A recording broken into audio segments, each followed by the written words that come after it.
കൊല്ലം തേവലക്കര സ്കൂളിൽ ഷോക്കേറ്റ് മരിച്ച മിഥുനെ അവസാന നോക്ക് കാണാൻ അമ്മയെത്തി. രാവിലെ നെടുമ്പാശ്ശേരി വിമാനത്താവളത്തിലെത്തിയ അമ്മ സുജ ഉച്ചയോടെയാണ് തേവലക്കരയിലെ വീട്ടിലെത്തിയത്. വീട്ടിൽ പൊതുദർശനം പുരോഗമിക്കുകയാണ്. വൈകിട്ടാണ് മിഥുന്റെ മൃതദേഹം സംസ്കരിക്കുക.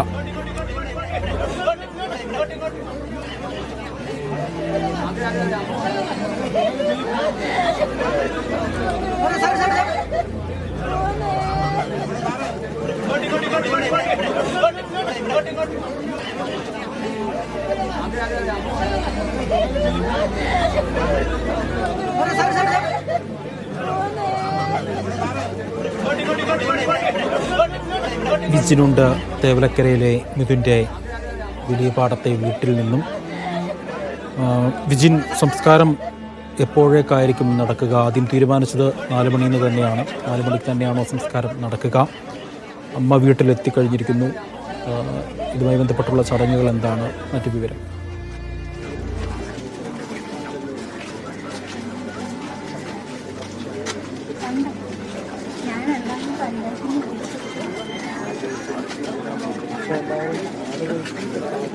അവസാനമായി കണ്ട് മടങ്ങുകയാണ്. പറഞ്ഞിട്ടുണ്ടെങ്കിൽ കൂടി ഇപ്പം കൂടി നേരത്തെയാകാൻ തുടങ്ങാനുള്ള സാധ്യതയുണ്ട്.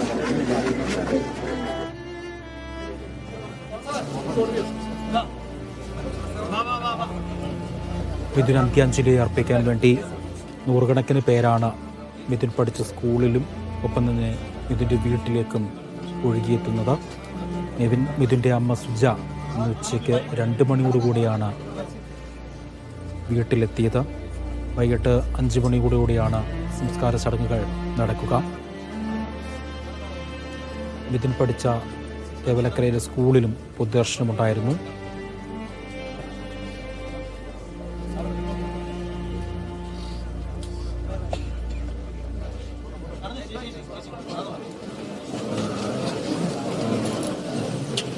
തേവലക്കരയിലെ വലിയ പാടത്തെ മിഥുൻ്റെ വീട്ടിൽ നിന്നും വിജിൻ വിവരങ്ങൾ നൽകാനായി അല്പസമയത്തിനകം ചേരും. ഇത് ഉച്ചയ്ക്ക് 2 മണിയോടുകൂടിയാണ് തുർക്കിയിൽ നിന്നും മിഥുൻ്റെ അമ്മ സുജ കൊച്ചിയിലെത്തിയത്. കണ്ണീരോടെയാണ് മിഥുനെ സഹപാഠികൾ യാത്രയാക്കിയത്. രാഷ്ട്രീയ, സാമൂഹ്യ, സാംസ്കാരിക രംഗത്തെ നിരവധി പേരാണ് അന്തിമ ഉപചാരം അർപ്പിക്കാൻ വേണ്ടി എത്തിയത്.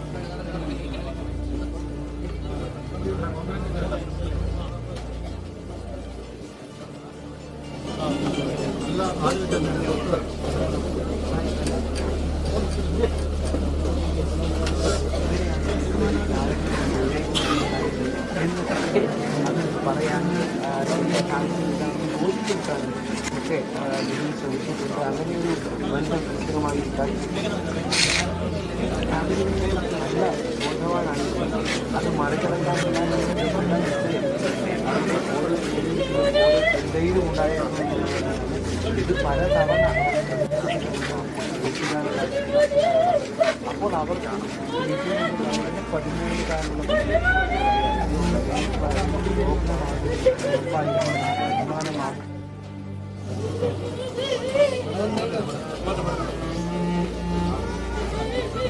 ഏറെ വൈകാരികമായ നിമിഷങ്ങളിലൂടെ തന്നെയാണ് ഈ വീടിൻ്റെ പരിസരവും ഒക്കെ കടന്നു പോകുന്നത്. അല്പം മുമ്പ് മിഥുൻ്റെ അമ്മ സുജ എത്തിയപ്പോൾ കണ്ട വൈകാരിക നിമിഷം ഒരുപക്ഷെ ഒരാളുടെ മനസ്സിലും അത് ഓർത്തെടുക്കാൻ പോലും ആഗ്രഹിക്കാത്തതിനപ്പുറമാണ്. കാരണം ഒരു മകനെ നഷ്ടപ്പെട്ട അമ്മ ആ മകനെ നഷ്ടപ്പെട്ട് അതിന് സമയങ്ങൾ എടുത്ത് ഇവിടത്തേക്ക് വിദേശ രാജ്യത്ത് നിന്നെത്തി അവനെ കാണാനെത്തുന്ന രംഗം ഒരുപക്ഷെ ഒരു ജീവിയും ഇത്തരത്തിൽ ആഗ്രഹിക്കില്ല, ഒരമ്മയും ഇത്തരത്തിൽ ആഗ്രഹിക്കില്ല. ചേതനയേറ്റ മകൻ്റെ ശരീരം കാണാനായി ഒരു സ്വന്തം വീട്ടിലേക്ക് എത്തിച്ചേരേണ്ടി വരും എന്ന കാര്യം അത്രയ്ക്കും അതിവൈകാരികമായിരുന്നു അമ്മ മകനെ കാണുന്ന നിമിഷം എന്ന് പറയുന്നത്. എന്തായാലും ഇത്രയും സമയമായി, മണിക്കൂറുകൾ ആയി പൊതുദർശനം വീട്ടിലിപ്പോഴും തുടർന്ന് കൊണ്ടിരിക്കുകയാണ്. ഇനിയും നൂറുകണക്കിന് ആളുകൾ പൊതുദർശനത്തിനായി കാത്തിരിക്കുകയാണ്. അവസാനമായി മിഥുൻ്റെ ചേതനയേറ്റ ശരീരം കാണാനായി കാത്തിരിക്കുകയാണ്. 4 മണിയോടുകൂടിയായിരിക്കും പൊതുദർശനം പൂർത്തിയാക്കാൻ കഴിയുക എന്നുള്ളതാണ് നിലവിലിപ്പോൾ പ്രതീക്ഷിക്കുന്നത്. അത്രയും ആളുകൾ ഇപ്പോഴും വരിവരിയായി നിൽക്കുന്നുണ്ട്. കുട്ടികൾ ഈ മിഥുനൊപ്പം കളിച്ച കളിക്കൂട്ടുകാർ ഉൾപ്പെടെ പലതവണയാണ് മിഥുനെ കാണാനായി വരിയിൽ കാത്തിരുന്നത്. തൊട്ടടുത്തൊരു ഗ്രൗണ്ടാണ്, വീടിന് തൊട്ട് പിറകിലായി ഒരു ഗ്രൗണ്ടാണ്. ആ ഗ്രൗണ്ടിലാണ് മിഥുൻ ഫുട്ബോൾ തട്ടി വളർന്നത്. ഒരു പക്ഷേ അവൻ്റെ ജീവിത സ്വപ്നങ്ങൾ ഓരോന്നായി സാക്ഷാത്കരിക്കുകയായിരുന്നു അവൻ. ഫുട്ബോളിൽ കഴിഞ്ഞ ദിവസമാണ് അവന് സ്കൂളിൽ സെലക്ഷൻ കിട്ടിയത്, ഫുട്ബോൾ ടീമിലേക്ക് സെലക്ഷൻ കിട്ടിയത്. ഒപ്പം തന്നെ NCC കേഡറ്റുകളുടെ പട്ടികയിൽ അവൻ ഉൾപ്പെട്ടിട്ടുണ്ട്. അങ്ങനെ അവൻ ആഗ്രഹിച്ചത് ഓരോന്നും നേടിയെടുത്തുകൊണ്ടിരിക്കുന്നതിന് ഇടയിലാണ് ആകസ്മികമായി ഇങ്ങനെ ഒരു അപകടം ഉണ്ടാകുന്നത്. എന്തായാലും അമ്മ എത്തിയ നിമിഷം ഇവിടെ വീട്ടുകാരെല്ലാം വൈകാരികമായി, വീട്ടുകാരും ഒപ്പം കൂടി നിന്നവരും പൊതുദർശനത്തിനായി എത്തിയവരുമെല്ലാം അതീവ വൈകാരികമായി തന്നെയാണ് അത് കണ്ടു നിന്നത്. അമ്മയ്ക്ക് ഒരുപക്ഷെ എന്ത് പറയണം മകനോട് എന്ന് അറിയാത്ത അവസ്ഥ. അവർ ഒരുപക്ഷെ നല്ല ഒരുപാട് ഗിഫ്റ്റുകളുമായി ഒക്കെ വിദേശ രാജ്യത്ത് നിന്ന് ലീവിന് എത്തേണ്ടിയിരുന്നതായിരുന്നു. അവരുടെ ജീവിതം കൂടി കരുപ്പിടിപ്പിക്കാനായാണ് അവർ വിദേശത്ത് ജോലി തേടി പോയത്. വളരെ ചെറിയൊരു വീടാണ് ഈ മിഥുന്റെ വീടെന്ന് പറയുന്നത്. 1-2 മുറികൾ മാത്രമുള്ള ഒരു വീട്. അതിന്റെ ചുറ്റുമുള്ള പരിസരവും വളരെ ചെറിയ സ്ഥലത്ത് മാത്രമാണ് വീട് നിലനിൽക്കുന്നത്. അതുകൊണ്ട് തന്നെ അതൊക്കെ മാറ്റിപ്പണിത് 2 കുട്ടികളുടെയും മിഥുന്റെയും സുധിന്റെയും ജീവിതം കൂടുതൽ മെച്ചപ്പെട്ടതാക്കണം എന്നൊക്കെ ആഗ്രഹിച്ചായിരുന്നു അമ്മ സുജ വിദേശത്ത് ജോലിക്കായി പോയത്. പക്ഷേ തിരിച്ച് ഇങ്ങോട്ട് ഇങ്ങനെയൊരു സാഹചര്യത്തിൽ എത്തണമെന്ന് സുജ ഒരിക്കലും കരുതിയതല്ല. അതാണ് ഏറ്റവും വൈകാരികമായ നിമിഷമായി മാറാനുള്ള കാരണവും. മകന് നല്ല സമ്മാനങ്ങളുമായി എത്തണമെന്ന് ആഗ്രഹിച്ച അമ്മയ്ക്ക് മുന്നിൽ ചേതനയേറ്റ ഒരു ശരീരമാണ് അമ്മ കാണുന്നത്. അത് താങ്ങാവുന്നതിലും അപ്പുറമായിരുന്നു. ഒരുപക്ഷെ ആർക്കും അത് സഹിക്കാൻ കഴിയുന്നതുമല്ല. അച്ഛനും അതുപോലെ തന്നെ കഴിഞ്ഞ 2-3 ദിവസമായി എന്ത് ചെയ്യണം, താൻ എൻ്റെ പ്രിയപ്പെട്ട മകൻ മരിച്ചു കിടക്കുന്നു, ഇനി എന്ത് ചെയ്യും എന്നറിയാത്ത ആ ഒരു ഷോക്കേറ്റ അവസ്ഥയിൽ 2 ദിവസമായി തള്ളി നീക്കുകയായിരുന്നു.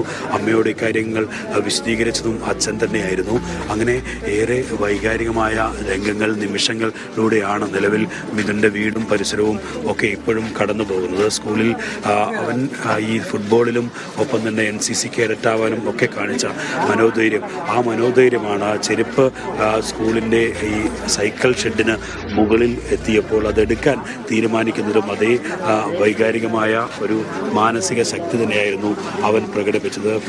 കൂട്ടുകാർ പലരും പറഞ്ഞത് എടുക്കാൻ പോകേണ്ടതില്ല എന്ന് പറഞ്ഞിരുന്നു. 2 ഡെസ്കുകൾ കയറ്റി വെച്ച് അതിനു മുകളിൽ കയറിയാണ് ഈ സൈക്കിൾ ഷെഡിൻ്റെ മുകളിലേക്ക് മിഥുൻ പിടിച്ച് കയറിയത്.